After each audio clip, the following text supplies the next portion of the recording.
hit the wrong button. I thought I was resuming, but I stopped the old recording. Anyway, we're being recorded. So I'm going to get into InDesign, and we think about InDesign. I'm going to open it up now. So I'm going to share my screen. And I am going to go here. And just a second.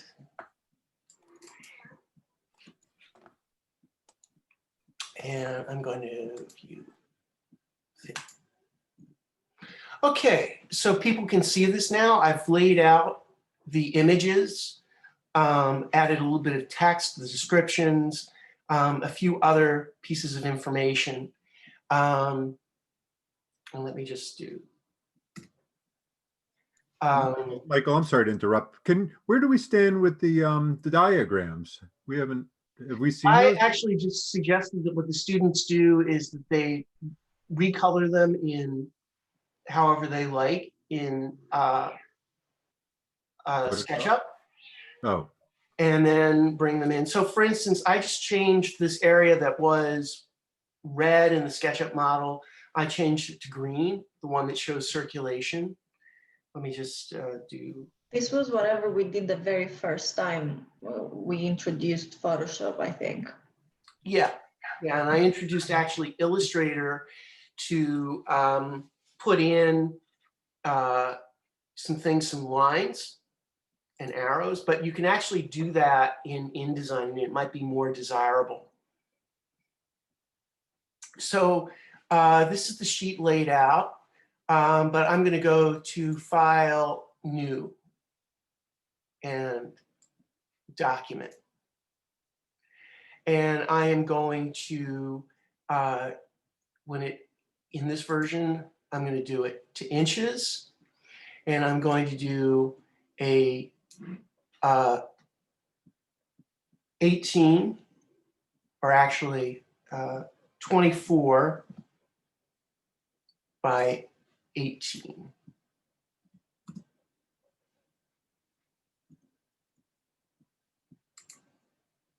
Okay, and we get a blank sheet. In InDesign, think of it as a big paste up board where all the work that you've done in Photoshop, perhaps in Illustrator, you bring it all together and you assemble it. InDesign is actually a desktop publishing program. It's actually meant for big multi-page publications like magazine and textbooks and other, and as well as online presentations. But we're going to use it for single page presentations. It has a lot of text handling abilities. So for those of you, you should open this up and put this in. You're going to get just a blank sheet of paper with a margin around the edges. A generous 1/2-inch margin. Which for print publications, you have to worry about margins. For something that appears on the web, we don't have to be as concerned about the margins. And I changed my units at the very beginning to inches rather than, there are all sorts of other typographical dimensions that you could use. So one of the very first things I want to do is I want to establish layers. So I'm going to go here. I'm going to go to my own preference is to go to Essentials Classic Interface and go to Layers. Now, you can get fancy with layers, but you don't have to. In Photoshop, to get the good results that we're aiming for, you really need a lot of layers. In InDesign, we really don't need so many layers. In fact, I usually most of my InDesign documents, unless I'm showing a lot of different layouts in one document, just have 3 layers. So I'm going to rename layer 1, and I'm going to make that image. So we put in images. and that's at the top. Actually that will be, and then I'm going to add another layer, and I'm going to call that text. Text will always be above the images. And then I'm going to add one more layer. And I'll move that down. And I'm going to rename it. I'm going to make it invisible or non-printing.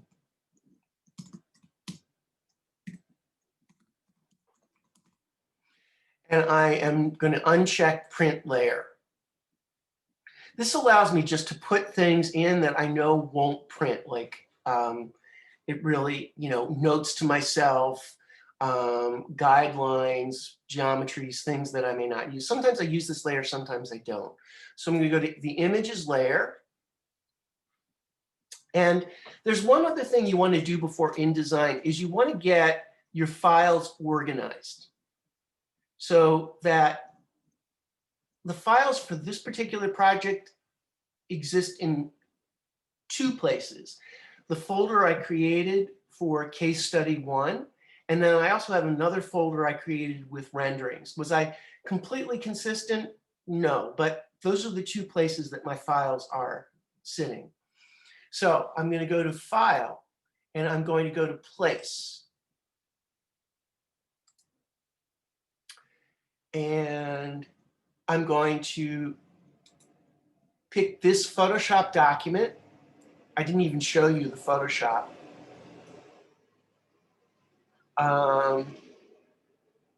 And I'm going to hit Open, and I am going to drag this.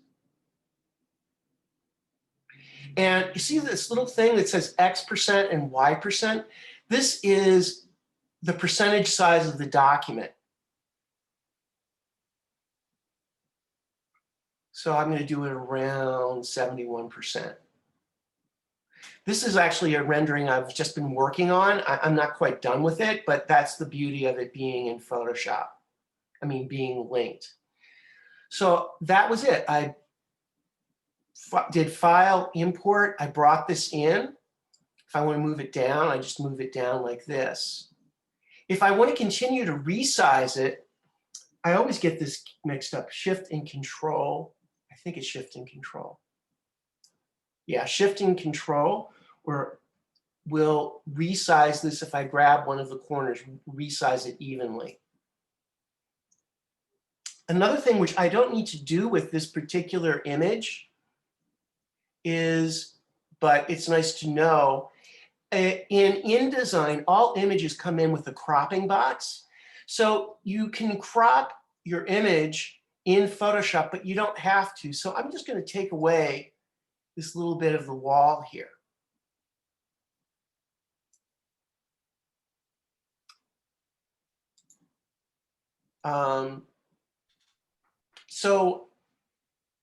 And again, I can place this and think about my overall layout. I'm going to bring in another image.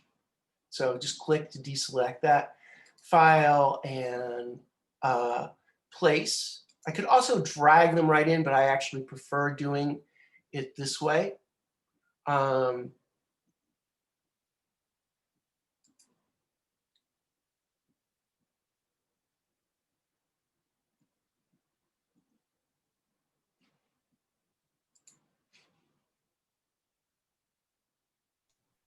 So you're using actual PSD files.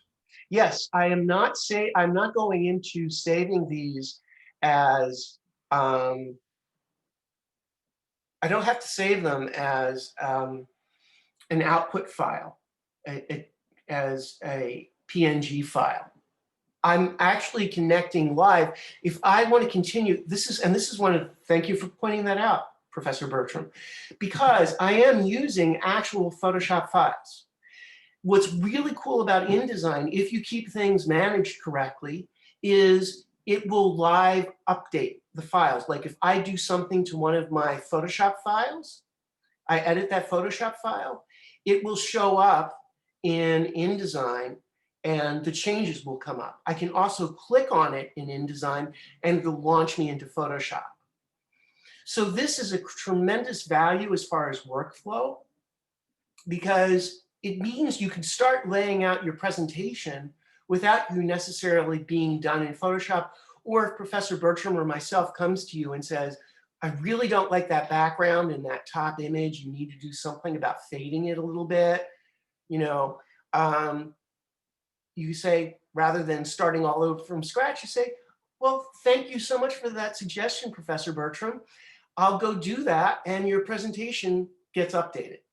Presentation board gets updated, and I'll do a demonstration of that shortly. So, so there's no need to actually export or save your file in the end as a PNG file. So anyway, let me, so I should have an overall layout scheme, and like this one, I kind of like this layout. It's nice and clean.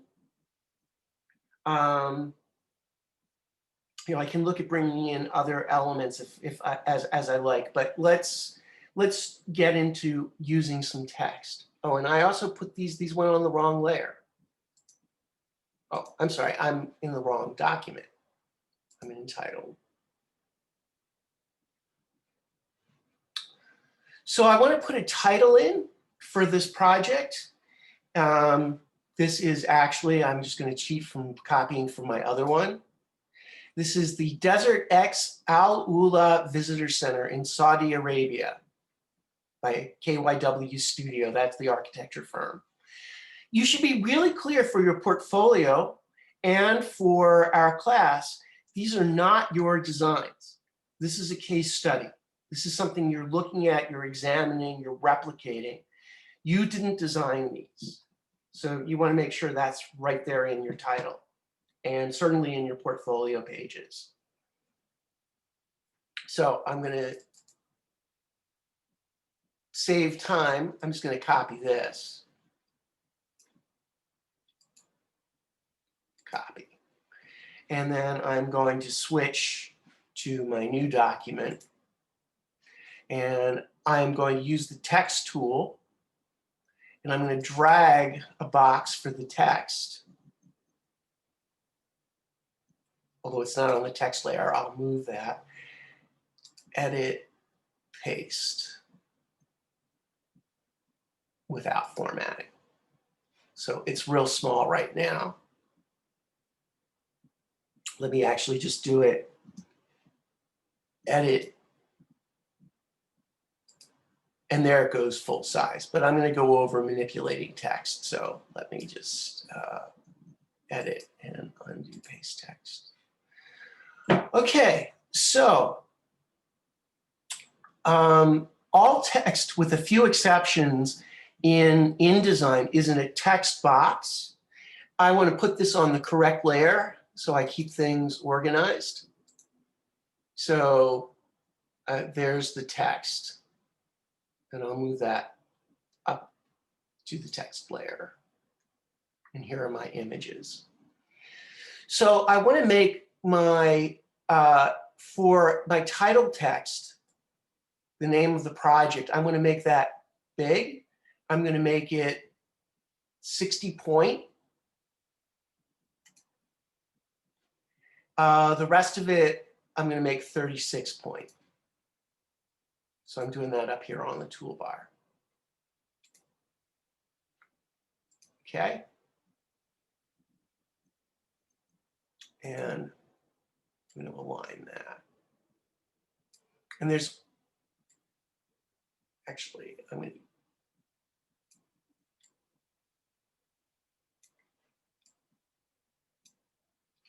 okay. So I really should bring in the floor plans and the other elements. Let me go to that. So file, place. And I think that is a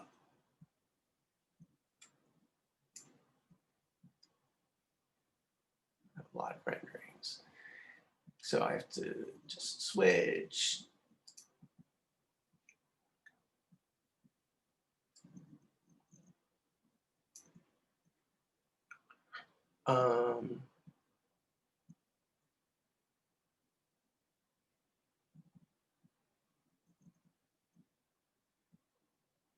Nope.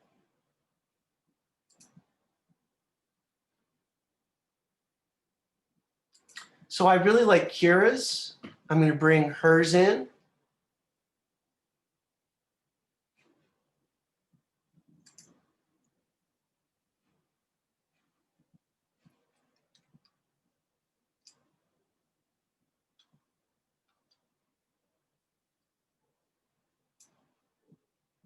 It's going to look a little weird here, but I'm going to go to view. Oops, no, wrong way.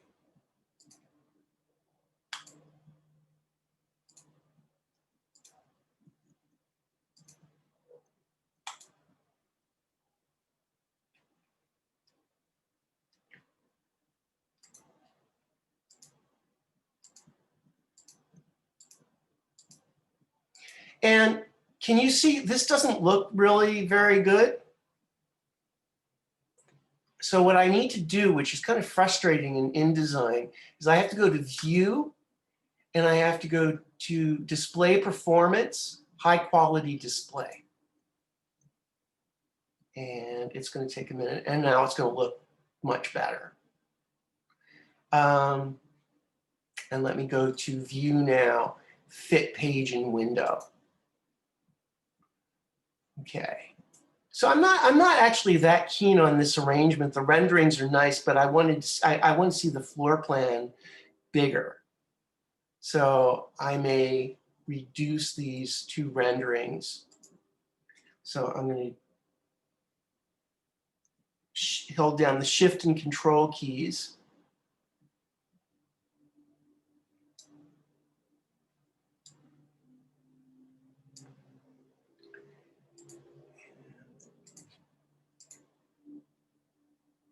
So you can't see this, but Shift and Control resizes it uniformly along with the bounding box.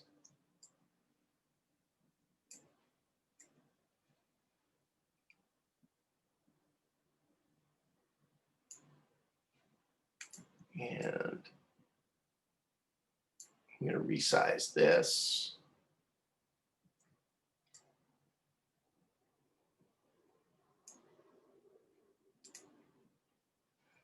Okay, and resize this.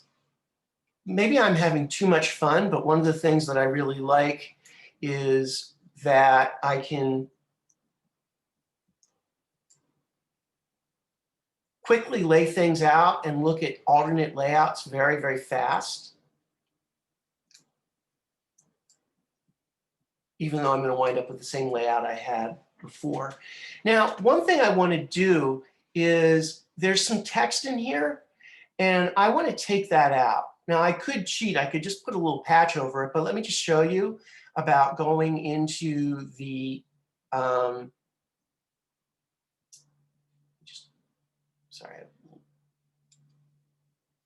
So I right-click, a lot of options come up. I can hit Edit Original, and here I am in Photoshop. That was so fast? Did everyone see that? Or do I need, should I do a replay? Let me just go back to InDesign because it'll just launch me back here. So I go on it, I right-click a linked image, and I can choose what to edit it with, but I'm going to edit and click on Edit Original, and bam, I'm in Photoshop. So I can make some changes here, and those changes will go in, because I want to do all of my text I've decided in InDesign. So I'm just going to, and David, you could advise me, probably I'm just going to use the eraser tool or the paintbrush tool, probably the paintbrush tool. Sounds good. And Let me find it because it is history brush, clone stamp. No, Eraser's up about 4. got eraser, paintbrush. Oh, paintbrush, you said, yeah. There we go, paintbrush. And I'm going to make this bigger and harder. And I'm going to switch, and I'm just going to paint that out.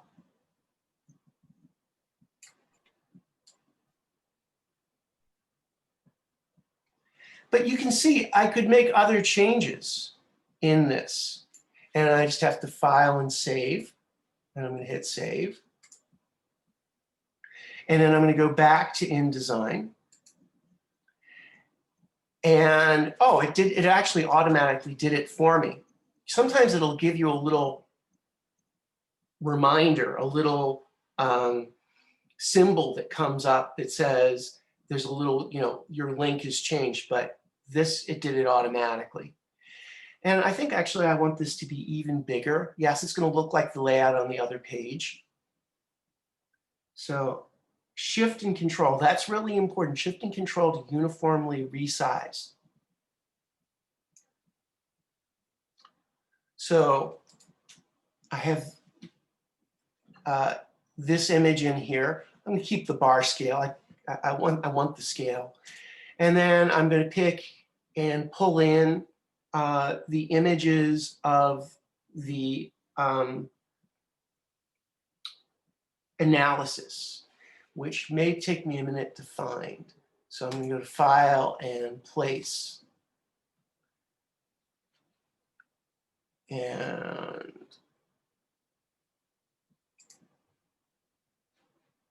this is where I probably actually should be using Bridge instead, but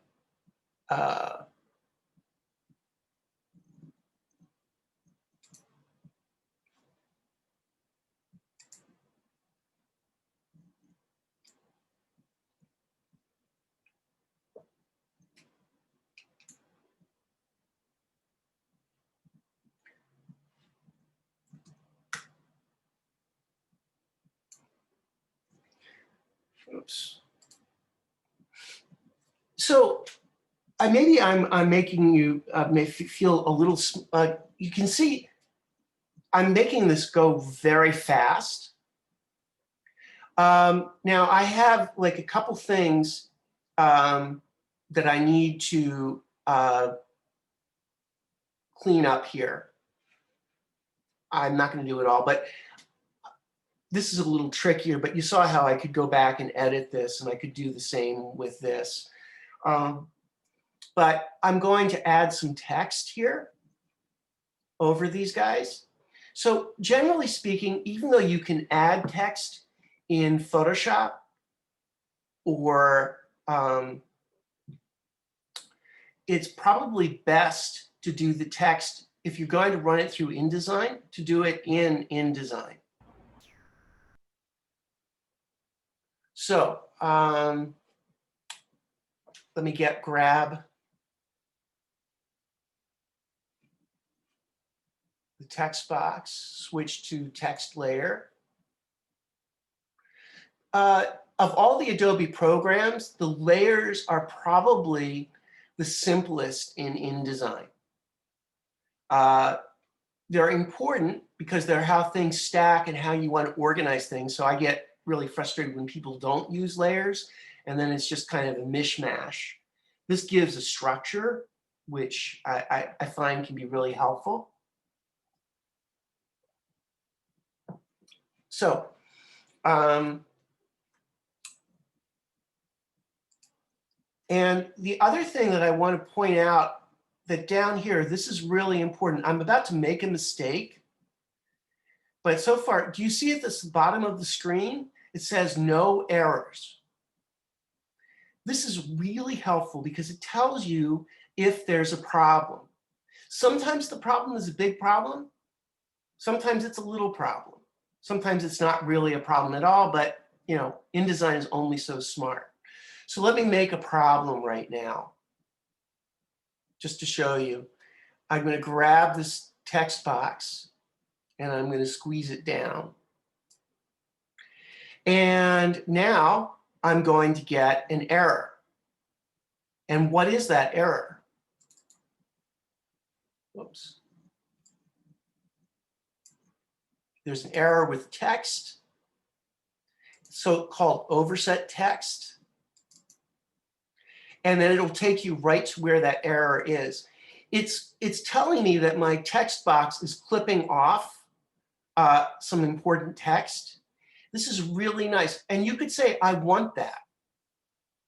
It's okay, but there's no way of, let me just have that be happy again. Now there's no errors. So you want to keep this little piece down here really happy with errors, not basically showing up. I'm trying to think, what else do I want to do? Oh, something else. You see all these boxes and the margins and all these other things. This is one of the most helpful little tools to have is, so to resize an image, hold down the Control key and the Shift key at the same time.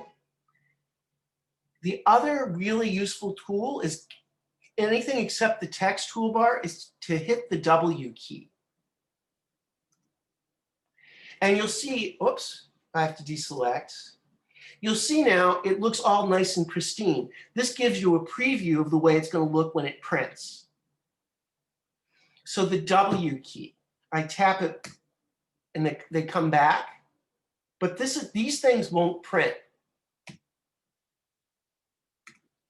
Do you see on this screen, you see these little chains, these little links? These are really helpful. They tell you that the image is a linked image. It's connected to an outside image, in this case in Photoshop.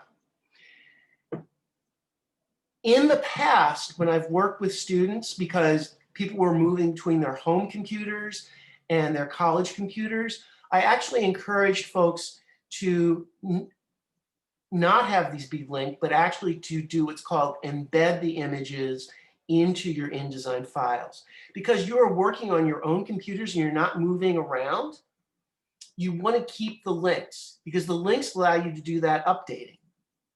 So I mean, just to do it, another example over here, this guy, right click, and I want to go to edit original. And here it is. And in this case, I'm going to use the eraser tool. Oh, it's not going to let me use the eraser tool. Let me get my layers up. Why don't I have my layers? What happened to layers? Layers. Swatches, properties, adjustment, paragraph, layers. Oh. I can actually. You could trash the layer, maybe. I can just trash the layer. If it's a text layer, turn it on Yeah. and off. Make sure you got the right one. But yeah, it automatically in Illustrate. I mean in Photoshop, it automatically the text of the layer is the name of the layer. Now I just wonder. I haven't tried this. Let me file and save this. Let me just see what happens in InDesign. Yeah, they're gone. So I didn't even have to trash them. That's the beauty of the live connection. They're gone, which is what I wanted them to do. I want to do my nice uniform text in InDesign, not in Photoshop. how does this live connection affect the size of this board? Oh, it as keeps it opposed to smaller. inserting? Keeps it small? Mm-hmm. Oh, wow, that's Because great. the images aren't embedded, so the overall size of this board isn't very big. It's weird, like certain information is stored, like a preview is stored. And actually, when I turned the board that I showed before, I printed it, I exported it as a PDF file. It was only about 3 megs, but the resolution came through really well. So, so this whole thing of now that you're working on your own home computers, this keeping these live connections between InDesign and Photoshop or InDesign and Illustrator enables you to really quickly work and modify and go back and forth. And this is the workflow that Adobe is intending that you do.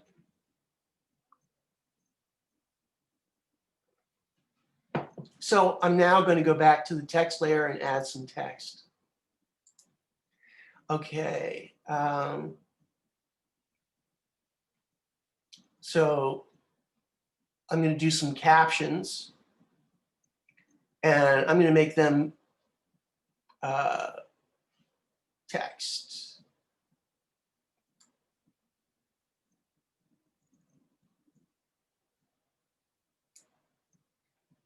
And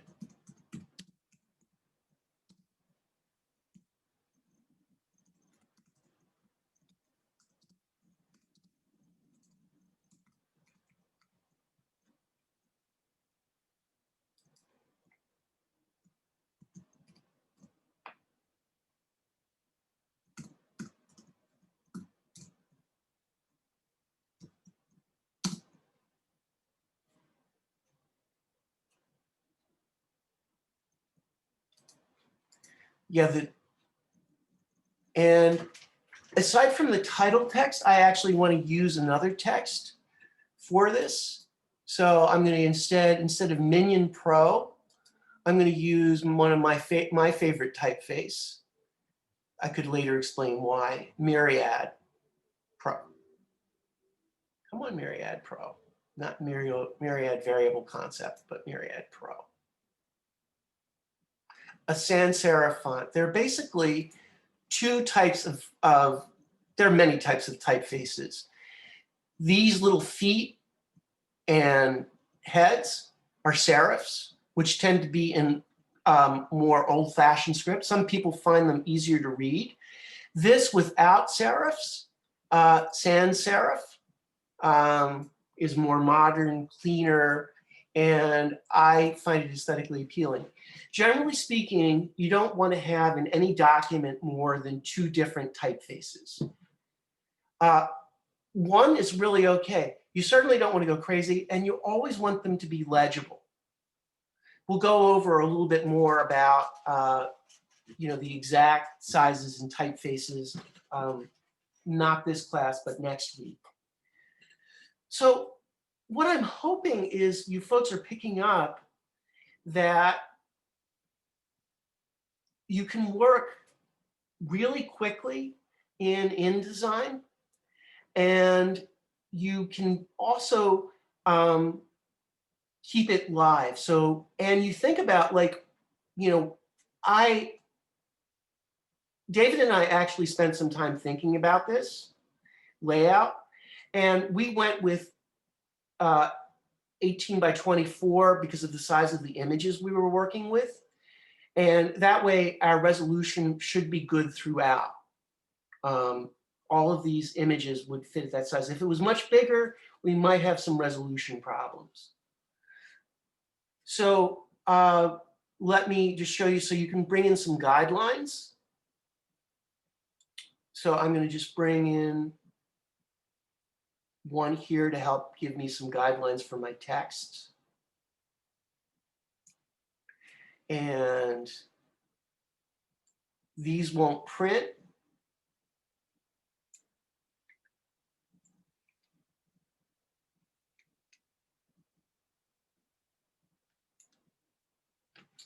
And so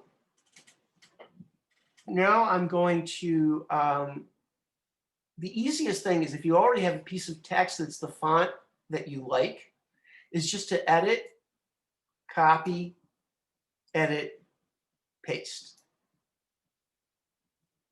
And here's a couple of them. And it's going to stick to that guideline. And I'm going to talk about this one. This document talks about program.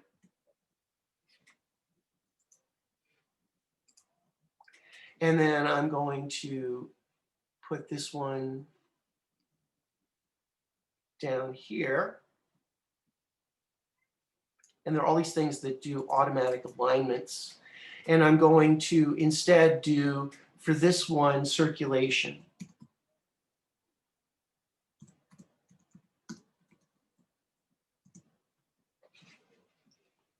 Okay. So this is what I would say is it's handling text will go really fast within,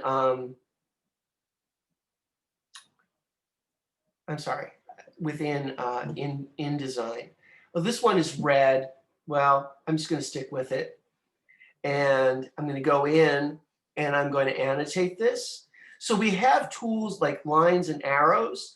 It's not quite as fully featured as it is in Illustrator, but it's not bad. So I want to show some arrows indicating circulation. So let me zoom in.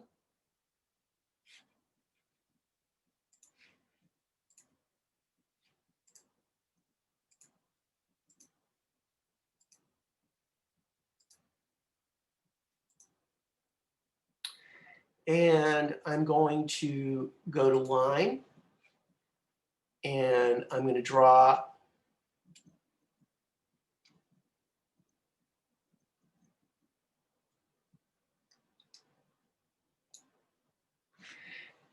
and I'm going to hit stroke. And it's very, very similar to Illustrator, if you care. I'm going to have it start and end with a triangle.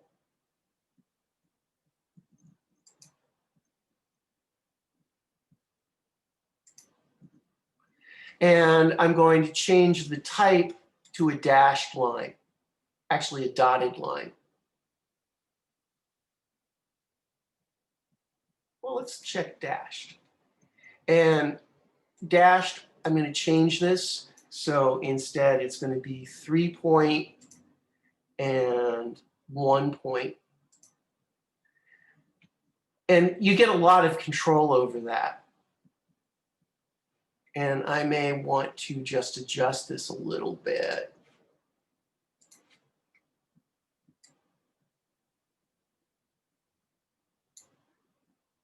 There, so it's parallel to the lines. So this kind of annotation is pretty fast in InDesign. And what I can do now is I can edit and copy. Fortunately, this building is so symmetrical. Edit, paste in place. And then I'm going to go to, shoot, my transform window.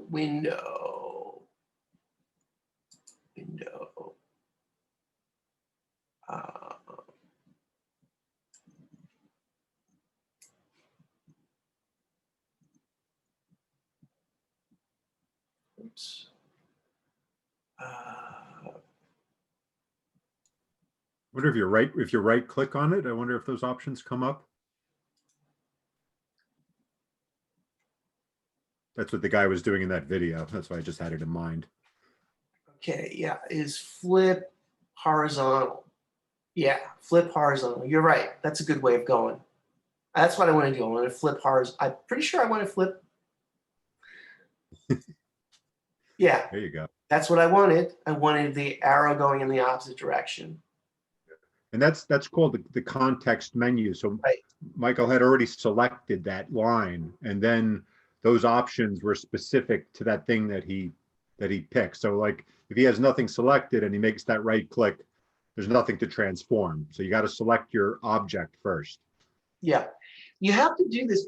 And my one fault in Adobe, because there's so many things you can do, is these context menus there are a lot of options. So it kind of like, sometimes I go, oh, give me a dialogue box instead, but yes, so yeah, you can right click, and you can do all of these things. Okay, so now I'm going to add some more text. I'm going to go a little smaller.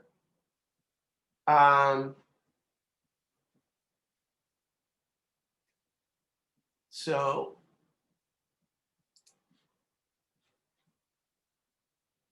once I have text I like, there are more sophisticated ways of handling text in InDesign than I'm doing, but I'm going to take this guy. This is pretty close to what I want. It's the typeface I want. It's a little big still. So I'm going to edit, and I'm going to copy this and edit and paste. And I'm going to go private. And I'm going to make this just a little bit smaller, about as small as you really can go. Go much smaller, it's really not possible to see it. I'm also going to change the justification to being center justified. And I'm going to bring in a guideline.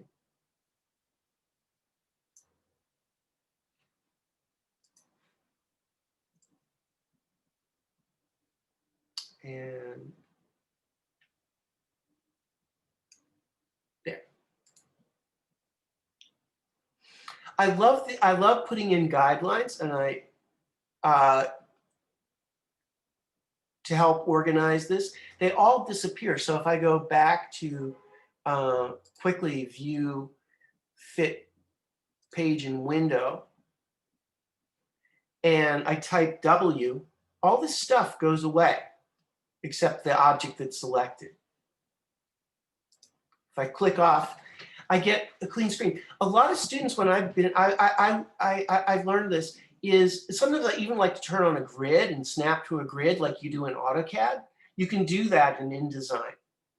A lot of students over the years get really annoyed with all this other stuff. And I was like, but all you have to do is hit a button and it disappears. So all these, the text boxes and the borders and everything else, they go away. So only what's going to print shows up. So that gives me a quick visual check, like, okay, this is what I'm going to get. So far so good.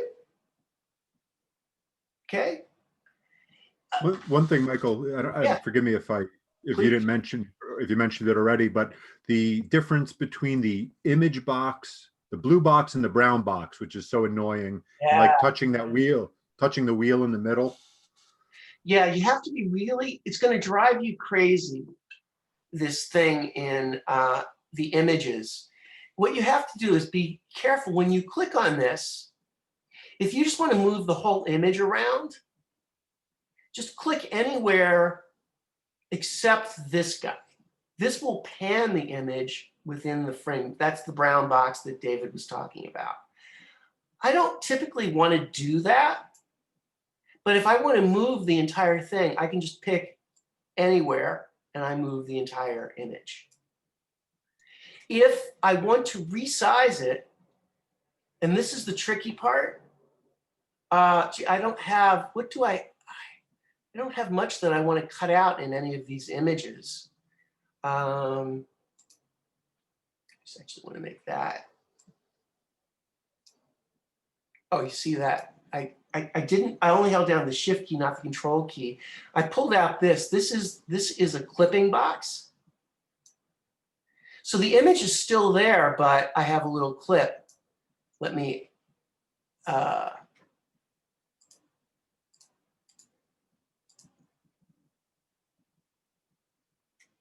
Control Z.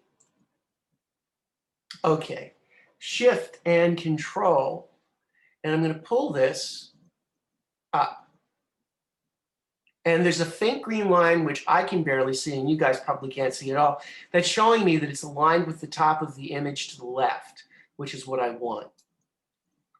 So be very careful when you move these images around. Images, all images in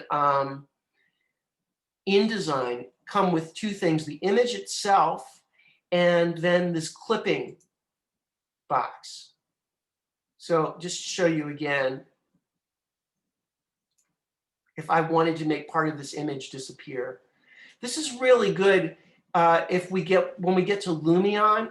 Lumion has it's this really cool rendering software, but in the student version, which is free, it puts a little watermark, a little Lumion logo in your lower right-hand corner. And you could crop it out in Photoshop, which I often do, but you could just crop it out in InDesign. But you have to remember to do that because it looks really tacky otherwise. So people forget that. But so folks, what do you think of this board? How is this coming together? I know it looks a lot like the other board, but you know,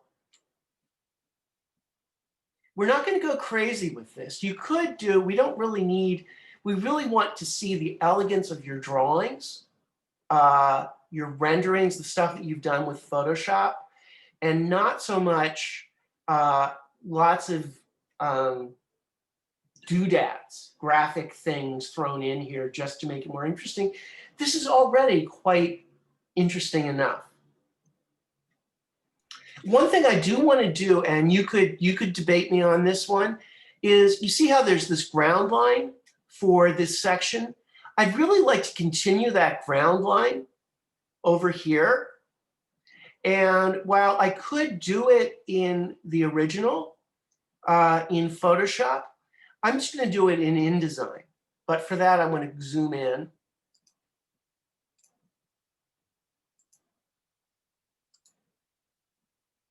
And actually, that ground line is a little too thin, but we'll fix that.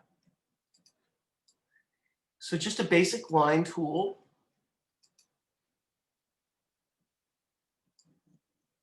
And I'm going to hold down the Shift key to have it go at a 90-degree angle. And I'm going to have to nudge that up slightly. Okay. So the Y. Whoops, wrong way, too much. Okay, the dialog box isn't quite working, so let me just get in much closer.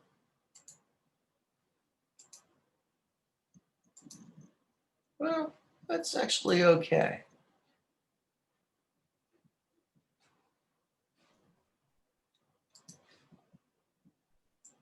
And the keyboard keys could be used for that. Yeah, the Sure. control, yeah, the Option plus, Option minus.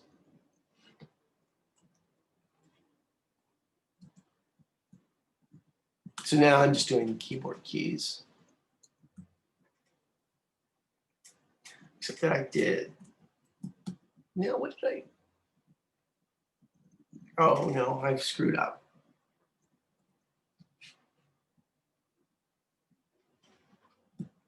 What did I just do here? I actually made the screen zoom. This is the problem. I'm not familiar with Windows, and I just did some Windows moves. So now I have to figure out how to get my image back. Okay.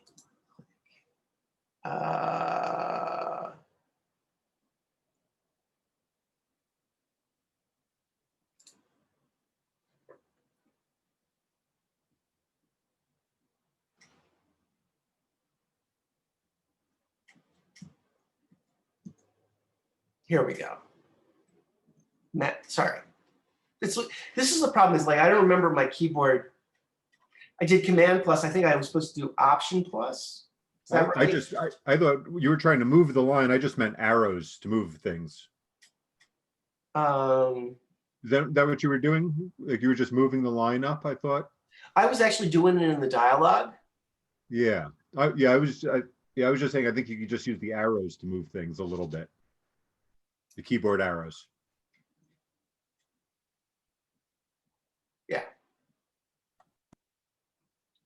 that nudged it down. And I have one more thing. I want to make this a thicker line. Yes, that was much better. The up and down arrows just moved it up and down. Thank you. It's collaborative.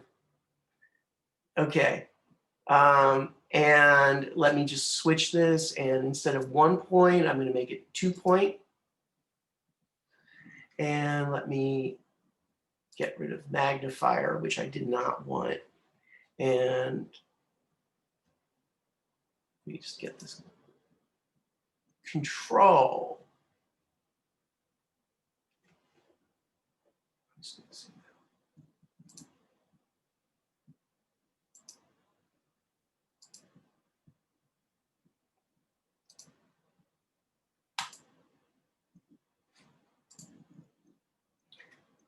Okay, so, and maybe I still want that line to be even a little bit thicker, but let me, there. Okay. All right. And I can go through, I can caption the rest of these, but let me also go what we would like you folks to do. Okay. So, we do have it on the Word document, but I'm just going to go here. Oh, I was looking at this because I thought maybe today we would get to, I'm not shopping for a graphics card, but I wanted to establish that the graphics cards that are on our computers that are on the college, which I'm working on right now. This is a college computer I'm connected to. Has a really powerful graphics card, a Quadro P4000, which if you went out and bought it would be $700 to $800. So we've got very powerful computers. My understanding is the laptops that you can borrow are also quite powerful. If any of you is having a problem as far as the horsepower of your computers, we had one student who was having some trouble. We still have a few left.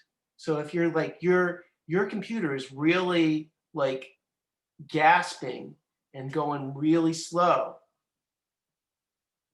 I would really encourage you to consider, we still do have a few laptops, we have to make arrangements to get them. Anyway, what I wanted to do was this, the project. So this is from Architecture Daily. Everyone can see this browser window, I hope, right? And I am just going to excerpt not all the text, just this part.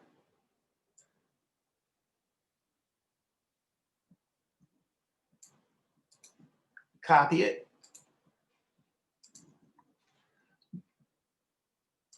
Go in here, create a text box for it.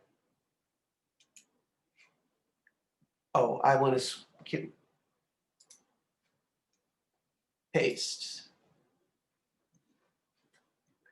And I also want this, let me just go, instead of minion, I want it to be myriad. Why is it doing that? That's very strange. There.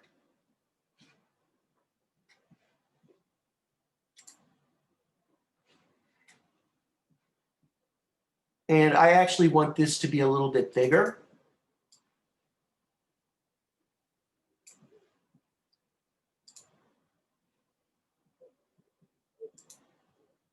And let me switch. See, I now have an error because there's some extra text. And so I'm going to go to W. Whoops. W. Okay. And one thing that I like to do is I like to break up the text rather than it being in long lines. So you see this little plus here? I'm going to click on that. And I'm going to drag where I would like the rest of the text to go. Did that do anything? Huh, it should have.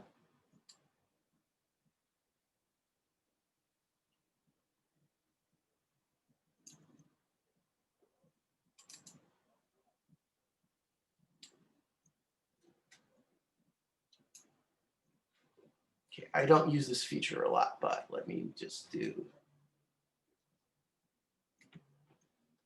view fit page. Okay. Let me clean this up a little bit.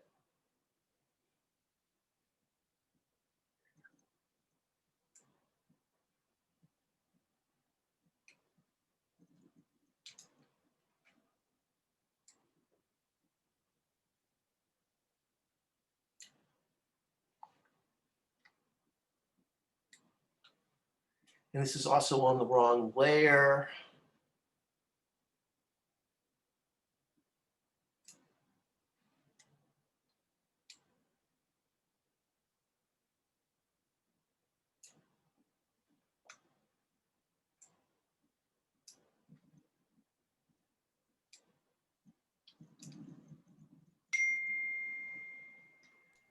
You're creating two columns rather than long. Columns and one long line.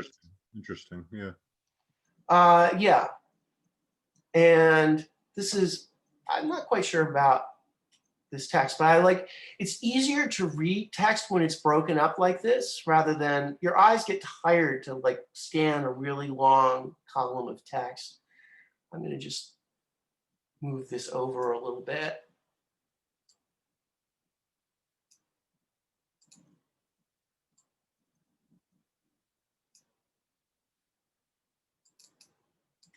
And I want to make sure I'm actually going to put quotes around this, because these are not my words or your words.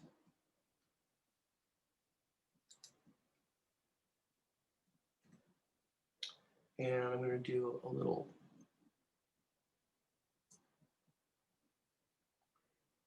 statement.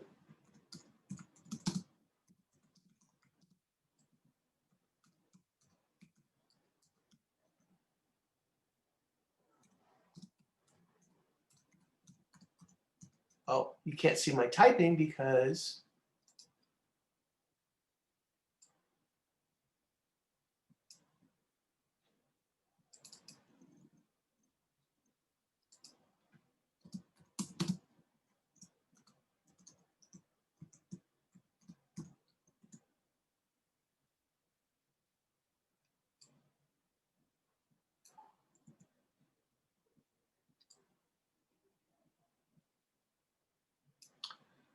okay.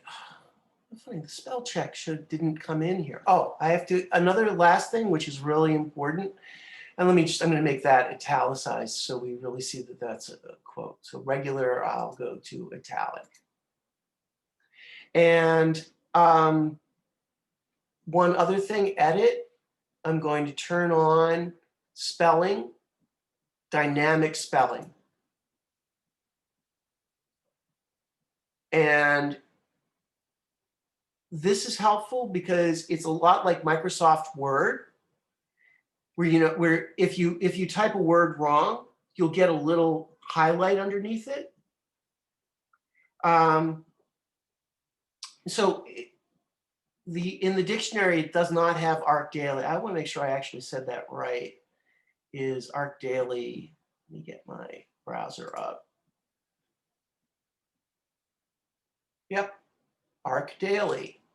Desert X Al Ula Visitors Center. Al Ula is an actual place in Saudi Arabia in the middle of the desert, which has these amazing rock cut structures cut out of the rocks that we see in the background, and creates these amazing interior rooms. So this is probably enough text. Let me get.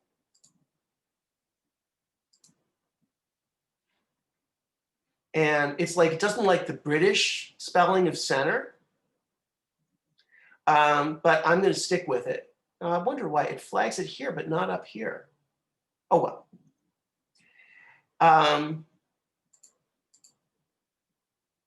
So let me just do another W. Let's see how this looks. The only thing I don't like is the text. I think I want to go smaller. This is too much. But this is really good because this gives you the overview of your project. This now, except for your name, which can go at the bottom, should go at the bottom, and the class and the professors and all those other things, we've pretty much got this laid out. And so you kind of now know, well, this is what I need. Now I might want to go back and edit some of these images. I can do that. I'm going to save it, and I'm going to save case studies, final board, case study,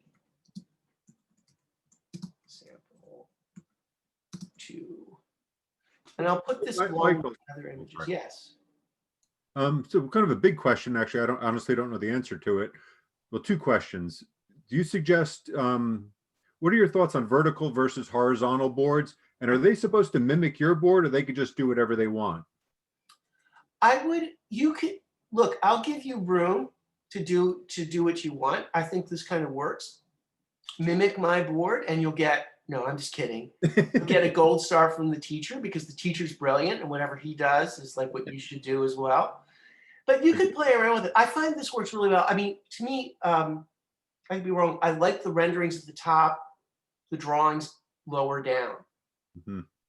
That, and that kind of establishes, and the title at the very top.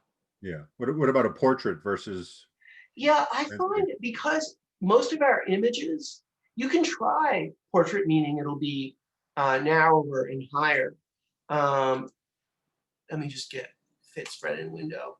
I'm kind of aiming towards landscape, wider than high, because this will be closer to the way you'll probably do a portfolio page. Mm-hmm. However, for when we actually have a physical show, the narrower, higher one could be better. So I'm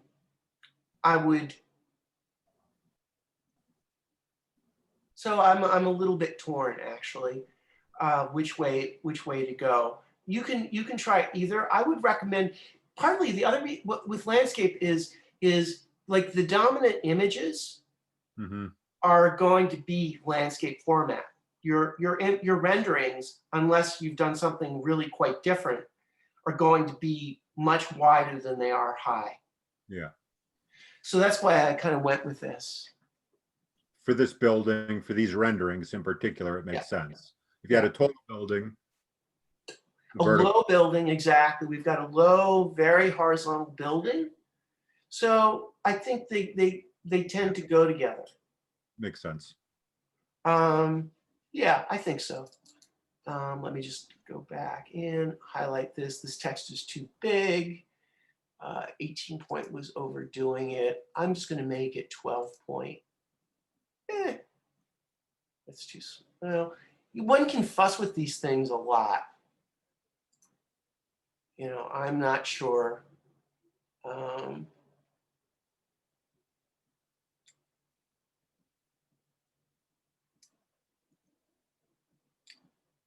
And there is a way of automatically evening these two up.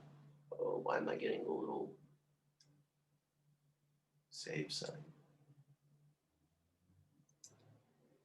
There.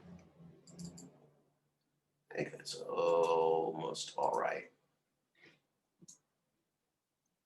And I'm just going with that trailing off like that. And I don't know if it's necessary for this project, but it's a great thing to know about the duplicating the page, so that when you get something you like, you could continue to experiment without worrying about, just easily duplicate the whole board. Exactly. You can save this. You can try it. in one layout, you could have a bunch of different layouts, but that gets really confusing. But what I wanted to show you is how, relatively speaking, how fast this is. So it isn't, oh, Mr. Stern shows it's really fast, so I can do this at 1 o'clock in the morning when it's due, although it's due at midnight, but that you can try a lot of different things really quickly.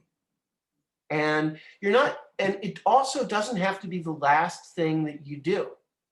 You can start, all of you can start laying out your InDesign, your final presentation pages now, even though you all, for the most part, have a lot of work to do yet.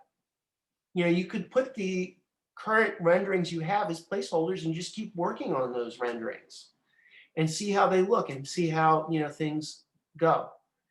So it, so I find this, and this is partly because I'm very old. And when I was in school, I did not have tools like this. And a presentation board was hand done and took forever, and you couldn't change things. And when it was done, it was done. And it's like now, you can lay out something that looks really clean and professional very quickly. But do use things like guidelines, like, and yeah, I didn't even go into the non-printing layer. That can be a little bit dicey sometimes. So I'm relatively pleased with this, but I could try variations on it too. I could say, do a save as and do a totally different take on it. And you may want to do that for your own edification. So I'm not doing every last caption in this, but I'm also erring on the side of fewer typefaces at different sizes. So let me just go back. View and W. And I'm like, you know, it's not completely there yet, but it's kind of working for me. So that's the really, I mean, the other way you do that is you go into view and you go to screen mode. These we don't have to worry about, and you go back to normal. You want to work in normal, but every now and then you want to stop, take a nice breath, get a cup of coffee, and do W. Or go to view from normal, but this is a lot faster just typing W. View, screen mode, preview, or just type W. And this is the software you will use for your portfolio. So Yes. in Studio 2, we're doing this in Photoshop. So a single board could be done in either one, but you will need this software for a long book. It is the software. So Is software you have to get familiar with it. For multiple pages. But I also want to just make it clear, or I hope, is it's not painful. I mean, there are certain things you have to do, and I didn't set up a template because this is only one page. When we get to multi-page publications, you really need to have a template so that the pages relate to each other. But here it's just a single board. And yeah, for a single image, Photoshop would be fine. Illustrator, I tend to go more with Illustrator as my place that I assemble things. But that's just a preference. Illustrator is just cool because you can basically bring every 2D graphic format into Illustrator in its native format. Even AutoCAD can be opened in Illustrator. We can't do that in InDesign. If I'm doing a single board, it would be Illustrator. The other slight advantage, and I'll go to the output part, InDesign, unlike Illustrator, Illustrator can save a PDF. The Illustrator PDFs tend to be really big. Illustrator and Photoshop don't care how big your files are. They can be infinitely huge, particularly Photoshop files, can be absolutely enormous. Illustrator files can be enormous. InDesign files, because they're meant to be circulated, published, sent to a printer, placed on the internet, are by their nature relatively small. So I typically go, although there are other options, I go to File, Adobe PDF Presets, High Quality Print. I could use one of these guys, but why aren't more options turning up? Oh, they will in a moment when I hit save. Here we go, and I want to go to Acrobat, most recent Acrobat.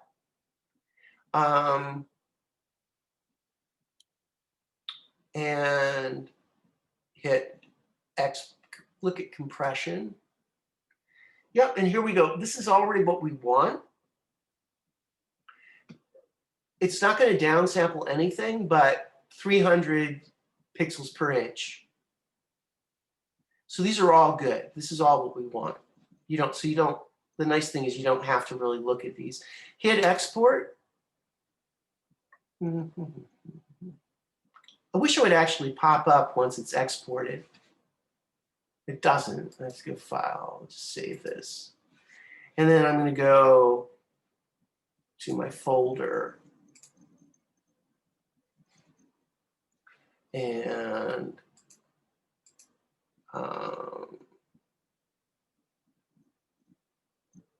here it is, case misspelled.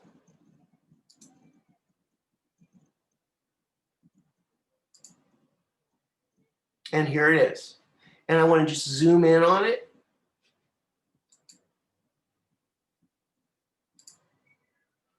The text should look absolutely crisp at any level. We're in very tight 800%, so we may see a few anomalies, but this is looking, it's got a few strange things going on. Remember, it's 800%. Let's do it at actual size. Okay, so this is looking pretty good. I'm not happy with this text yet, but I'll get there. Let me just make sure.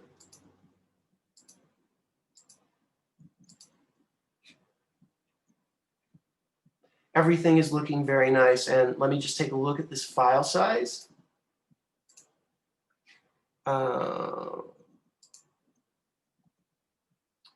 Okay, well, this one's a little bigger than the others for some reason. I don't know why, but it's 5.7 megs.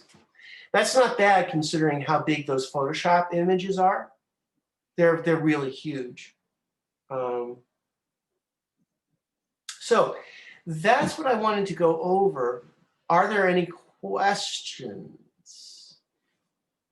Let me go back into InDesign. So great, slightly frustrating piece of software, but such is the way, the professional standard, this is the way publications get put together. I guarantee whatever entry-level job you have, you will probably be using AutoCAD and Revit. You will certainly be using Photoshop, and you will almost certainly be using InDesign as part of your repertoire, as part of putting together project proposals and any kind of documentation for an interior or architectural project. So it's good to know it. So the goal is a draft on Sunday and then the final a week from Sunday? I actually was going to be fine. I mean, you could submit a draft. Let's submit a draft. I was just going to take it as a final a week from Sunday, but let's do a draft. Yeah, drafts are fun. Drafts are fun. Drafts are easy. Everybody should do a draft. Yeah. Yeah, draft. No, let's do a draft. So just wherever you are, and I just want to see that. For me, I want to see, even if you still have a lot of work to do on your renderings, I just want to see where you are. So there may still be more work to do, but I want you to be using this tool. Yeah, and just to go back to beat the analogy again and again and again, as I did this morning in 159, and Michael and I had, that this is, again, Photoshop is like the icing on the cake for your renderings. This is truly the last stop. I mean, this is the presentation of your work. And and you don't want to wait till the end. You want to do the draft. You want to let it stew. You want to let it, so technically you have a week and a half now till it's due. If you start it now, it'll just get better and better. If you save it till the end, it's not gonna, it's the more time you take. And like Michael said, you could continue working on the Photoshop and just updating the images. So it's worth taking the time to lay it out. It's the final presentation of all your work for the last 5-6 weeks now. So it's a critical piece. And I just that couldn't have said it better. That's exactly what you want to be doing at this point, is that you have your layouts. You can always go back. You can always make changes, but you want to have that ready. You don't want to do that at the last minute. Yeah. And that is, I mean, it's like I'm an old codger. When I was in architecture school, I had to walk 5 miles up the hill in the snow, took the architecture school, and 5 miles up the hill back home again in the snow. No, I had to stop for a big project 5 days to a week before the presentation was due to just sit down and do the presentation. I had to stop designing. I had to stop futzing around. I had to get down. I put together the presentation. Now, for better or worse, you get all this time, and you can have this blocked out. So there's no reason, there's no time like the present. Get it, start blocking it out. And yes, I will want to see the drafts by some. And I guess you guys are gonna add another spot where we can submit the draft, right? Yes. And it will be a PDF. Okay. Yeah. And Michael did this board twice, as you saw. So that's why he made it look so easy in terms of proportions and white space, negative space. So oh yeah, I didn't even go into like the layout. I just did, this just happened. It was like, no, lots of some good white space, some positive negative space. We don't want a tendency to put too much on a page. Don't want to do that. And so but I do this for you guys, because you make me nervous. So I do things, I rehearse like a bunch of times like before I did this. So I did this at the end of last week, and I'm doing it again for you today. Yeah. So it's not as easy as he made it appear. In design, it's pretty easy, but getting the composition and the proportions right takes some practice. Yeah, and you just want to try it. And depending on your computer, my computer, the other last thing I have is, if you are doing this on a sluggish computer, okay, you may want to toggle, and you can do it with a right click, should be able to do it with a right click, is display performance, typical display. Images are not going to look as good, but this will enable you to work a lot faster. So just right click on the screen and display performance. I can do, because it's only one page, I don't know if you could see the difference, but particularly a lot of these images down here look pretty bad before, really pixelated, really rough.